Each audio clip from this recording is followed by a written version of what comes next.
अथक कार्यकर्ता, उत्कृष्ट संगठनकर्ता, संपादकीय जनसत्ता लेखक नरेंद्र मोदी, भारत के प्रधानमंत्री जी। कुछ दिन पहले भारतीय जनता पार्टी परिवार ने अपने सबसे वरिष्ठ नेताओं में से एक विजय कुमार मल्होत्रा को खो दिया, जिन्होंने अपने जीवन में बहुत सी उपलब्धियां हासिल की। इससे भी अधिक महत्वपूर्ण यह है कि उन्होंने कठोर परिश्रम, दृढ़ निश्चय और सेवा से भरा जीवन जिया। उनके जीवन को देखकर समझा जा सकता है कि राष्ट्रीय स्वयंसेवक संघ, जनसंघ और भाजपा के मूल संस्कार क्या हैं। विपरीत परिस्थितियों में साहस का प्रदर्शन, स्वयं से ऊपर सेवा भावना, साथ ही राष्ट्रीय और सांस्कृतिक मूल्यों के प्रति गहरी प्रतिबद्धता, यह उनके व्यक्तित्व की बहुत बड़ी पहचान रही।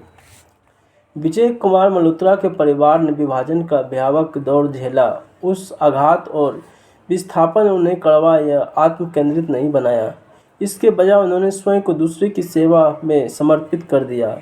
उन्हें राष्ट्रीय स्वयंसेवक संघ और जनसंघ की विचारधारा में राष्ट्र सेवा का रास्ता नजर आया। बंटवारा का यह समय बेहद चुनौतीपूर्ण था। मल्होत्रा ने सामाजिक कार्यों को अपने जीवन का लक्ष्य बना लिया। उन्होंने हजारों विस्थापित परिवारों की मदद की, उनका जीवन संवारने, उन्हें फिर से खड़े होने में मदद की। उन दिनों उनके साथी मदन लाल खुराना और केदारनाथ साहनी भी बढ़-चढ़कर सेवा कार्यों में शामिल होते थे। उन लोगों की निस्वार्थ सेवा को दिल्ली के लोग याद करते हैं। वर्ष 1967 के लोकसभा और कई राज्यों में विधानसभा चुनाव तब अपराजय मानी जाने वाली कांग्रेस के लिए चौंकाने वाले रहे थे। उनकी बहुत चर्चा होती थी, लेकिन एक कम चर्चित चुनाव भी हुआ। वह था दिल्ली मेट्रोपॉलिटन काउंसिल का पहला चुनाव। राष्ट्रीय राजधानी में जनसंघ ने शानदार जीत की। वीके मल्होत्रा को चीफ एग्जीक्यूटिव काउंसिल की जिम्मेदारी दी, जो मुख्यमंत्री के लगभग बराबर का पद था। तब उनकी उम्र केवल 36 वर्ष थी। उन्होंने अपने कार्यकाल में दिल्ली की जरूरतों, खासकर ढांचागत विकास और लोगों से जुड़े मुद्दों पर केंद्रित किया। इन जिम्मेदारियों ने मल्होत्रा को दिल्ली से जुड़ा और मजबूत कर दिया। जनहित से जुड़े इस मुद्दे पर मल्होत्रा सक्रिय रूप से जनता के साथ जुड़े होते और उनकी आवाज़ बुलंद करते। उन्होंने 1960 के दशक में गोरक्षा आंदोलन में भी हिस्सा लिया, जहां उनके साथ पुलिस की ज्यादती खूब हुई। आपातकाल विरोधी आंदोलन में भी उनकी सक्रिय भागीदारी रही। दिल्ली की सड़कों पर जब उन्होंने सिखों की बेरहमी से कत्लेआम हो रहा, तब वे शांति और सद्भावना की आवाज़ बनकर सिख समुदाय के साथ पूरी मजबूती से खड़े रहे। उनका मानना था कि राजनीति चुनावी सफलता के अलावा सिद्धांतों, मूल्यों और लोगों की रक्षा के लिए भी है, जब उन्होंने इसकी सबसे ज़्यादा ज़रूरत होती है। वर्ष 1960 के दशक में उत्तरार्ध में वीके मल्होत्रा सार्वजनिक जीवन का एक अस्थायी चेहरा बन गए थे। बहुत कम नेता ऐसा दावा कर सकते हैं कि उनके पास लोगों के बीच रहकर काम करने का इतना लंबा और ठोस अनुभव हो। वो एक अथक कार्यकर्ता, उत्कृष्ट संगठनकर्ता और एक संस्थान निर्माता थे।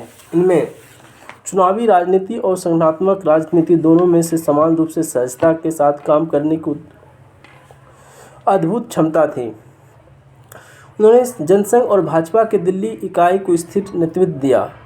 अपने लंबे सेवाकाल में मल्होत्रा ने नागरिक प्रशासन संभाला, राज्य विधानसभा में पहुंचे और देश की संसद में भी अपनी मौजूदगी दर्ज कराई। 1999 में लोकसभा चुनाव में मनमोहन सिंह के खिलाफ उनकी शानदार जीत समर्थकों और विरोधियों के बीच आज भी याद की जाती है। कांग्रेस की पूरी ताकत उनके दक्षिण दिल्ली क्षेत्र में उतर आई थी, लेकिन मल्होत्रा ने कभी बहस का स्तर नीचे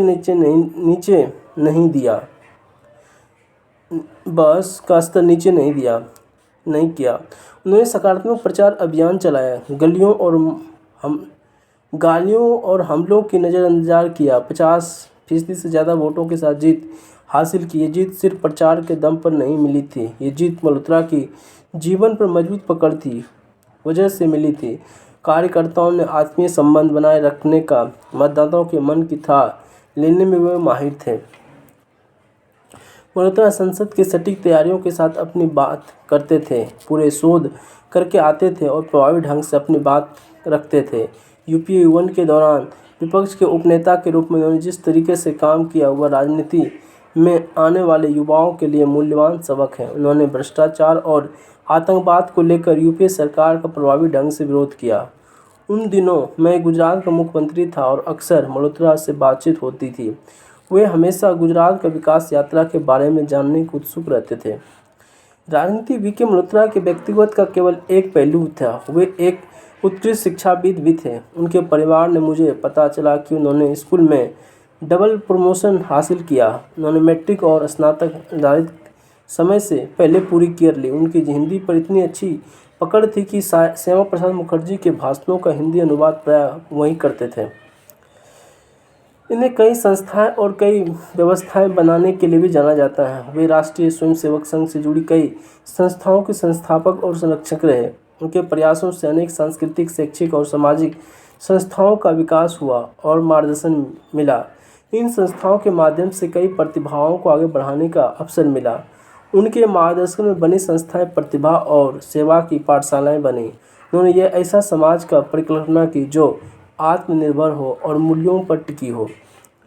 मल्होत्रा ने राजनीति और अकादमिक जीवन से परे खेल जगत में भी अमिट छाप छोड़ी।